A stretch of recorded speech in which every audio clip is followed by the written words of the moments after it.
আসসালামু আলাইকুম, welcome back to my channel Asiya's daily cooking and tips. আশা করছি আপনারা সবাই খুব ভালো আছেন। আলহামদুলিল্লাহ আমি আল্লাহর অশেষ রহমতে খুব ভালো আছি। তো এখানে এটা দেখতে পাচ্ছেন, এটা হচ্ছে ফ্রোজেন ফিশ ফিলে।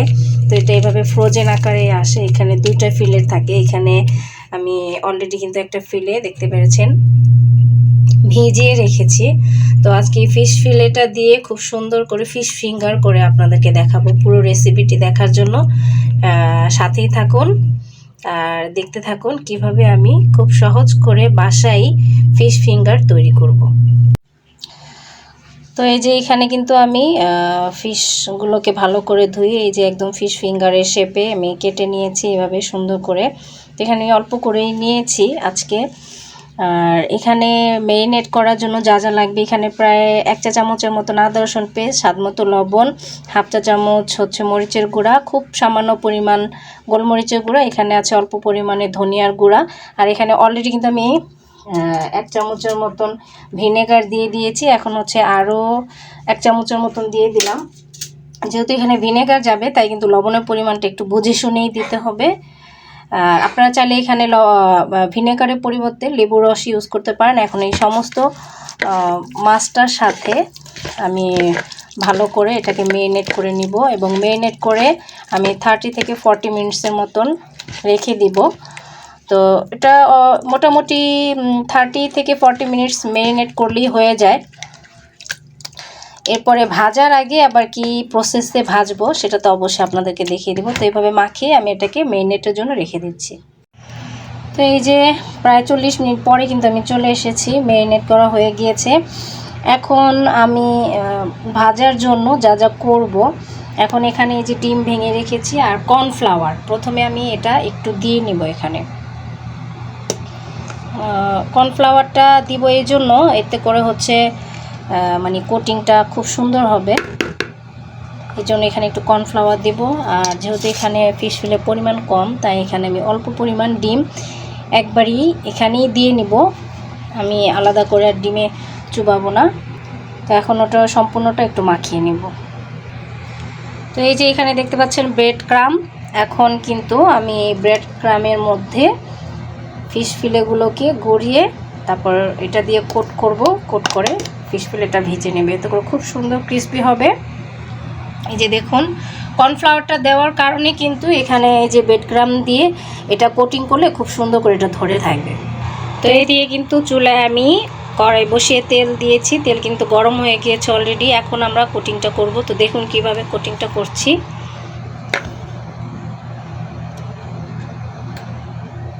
তো এই যে এইভাবে ফিশ ফিলেকে দিয়ে সুন্দর করে কোটিং করে নিব।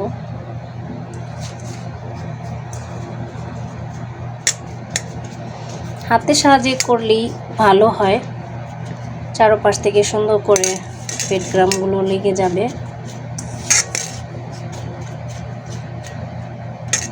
আপনারা চাইলে এভাবে কোট করে 5 মিনিটের মতন নর্মাল ফ্রিজে রেখে দিতে পারেন। আমার হাতে সময় নেই তাই আমি এখন করে নিব। আর কর্নফ্লাওয়ারটা দেওয়ার কারণে কিন্তু কোটিংটা বেশ ভালো হয়। এটা আপনারা যখন এভাবে করে আমার রেসিপিটা হুবহু ফলো করে করবেন তখন বুঝতে পারবেন। এভাবে দেওয়ার সময় একটু হালকা ঝাঁকিয়ে দিতে হবে।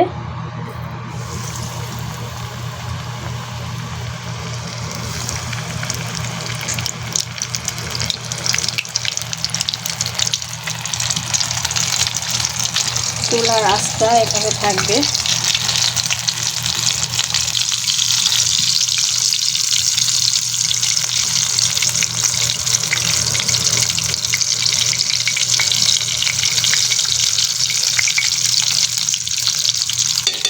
একটু লাল লাল করে কিন্তু ফিশগুলোকে আমি ভেজে নেব। এই যে দেখুন কিন্তু ফিশ ফিঙ্গারগুলো আমার খুব সুন্দর ব্রাউন কালার হয়ে গিয়েছে। এখন কিন্তু ফিশ ফিঙ্গারগুলোকে আমি তুলে নেব। এই যে দেখুন মাশাআল্লাহ কত সুন্দর কিন্তু লাগছে। দেখুন এটা খেতেও কিন্তু অসম্ভব মজা। আপনারা অবশ্যই কিন্তু এভাবে বাসায় তৈরি করবেন। তো সবগুলো ভেজে নেই, পরে আপনাদেরকে আবার দেখিয়ে দিব। এই যে দেখুন তৈরি হয়ে গেল দারুণ মজাদার ক্রিস্পি স্বাদের ফিশ ফিঙ্গার। তো দেখুন মাশাআল্লাহ কতটা লোভনীয় লাগছে, আর এটা কিন্তু খেতেও দারুণ মজা। আপনারা কিন্তু অবশ্যই এভাবে বাসায় একবার তৈরি করবেন। এটা কিন্তু বাচ্চাদের টিফিনে, বিকেলে চায়ের সাথে বা পোলাওয়ের সাথেও কিন্তু আপনারা এটা খেতে পারেন। এটা খেতে কিন্তু অসম্ভব মজা। এমনি এমনি এটা একদম মানে পুরো প্লেট শেষ করে দিবে বাচ্চারা যদি এভাবে করে বানিয়ে দেন। অবশ্যই কিন্তু রেসিপিটি ট্রাই করবেন, আর আমার এই রেসিপিটি ফলো করে যদি আপনারা বাসায় তৈরি করেন, বানানোর পরে কেমন লাগলো তা কিন্তু অবশ্যই আমাকে কমেন্ট করে জানাতে একদম ভুলবেন না। আমি আপনাদেরকে একটা ভেঙে একটু দেখিয়ে দিচ্ছি এর ভেতরটা কেমন। দেখুন কি সুন্দর, উপরটা একদম ক্রিস্পি ব্রাউন আর ভেতরটা একদম সাদা, এবং এটা কিন্তু খুব সুন্দর টেন্ডার হয়েছে। তো রেসিপিটা কেমন লাগলো অবশ্যই কমেন্ট করে জানাবেন। যারা নতুন করে আমার চ্যানেলটি ভিজিট করবেন অবশ্যই কিন্তু সাবস্ক্রাইব করতে একদম ভুলবেন না। একটি লাইক দিয়ে অবশ্যই সাবস্ক্রাইব করে পাশে থাকা বেল আইকনটা প্রেস করে রাখবেন। এতে করে যখনই আমি নতুন ভিডিও আপলোড করব সবার আগে আপনার কাছে নোটিফিকেশন পৌঁছে যাবে। চাইলে কিন্তু আপনি আমার ভিডিওটি দেখে নিতে পারেন, আর কী ধরনের ভিডিও দেখতে চান তাও কিন্তু আমাকে কমেন্ট করে জানাবেন। সবাই ভালো থাকবেন, আমার জন্য দোয়া করবেন। আল্লাহ হাফেজ।